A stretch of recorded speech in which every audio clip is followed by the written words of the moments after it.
Hello everyone. In today's video, we're going to revisit one of our previous PowerPoint presentations that received a lot of attention. Many of you asked how to split a circle into more than 4 parts, so today we'll show you exactly how to do that. First, let's add a flowchart summing function from the Shapes menu. To do this, go to the Insert tab, click on Shapes, and under the Flowchart section, select the summing junction symbol. Make sure the shape has equal height and width to form a perfect circle. Now, duplicate the shape.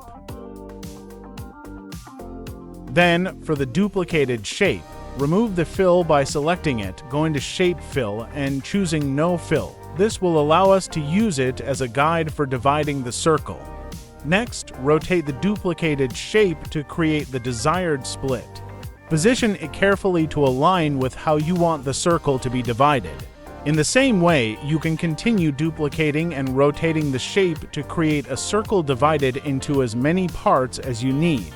Once you're satisfied with the layout, select all the shapes and group them together. Press Ctrl+ to select everything, then right-click on any of the selected shapes and choose Group from the menu. Now, insert another circle and align it to the center of the grouped shapes. Make sure the new circle has equal height and width to keep it perfectly round. Next, select all the shapes and increase their size so that they extend beyond the slide boundaries.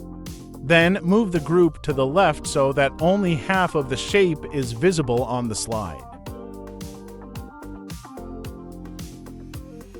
Finally, add the text elements just like we did in our previous tutorial to complete the presentation.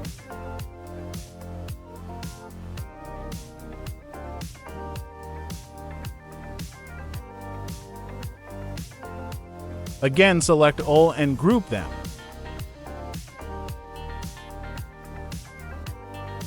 Now, rotate the circle so that section 1 aligns perfectly for the first slide.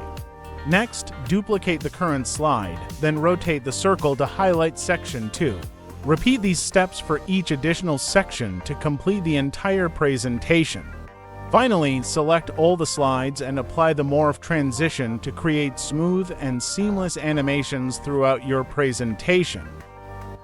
Now, let's take a look at the final output.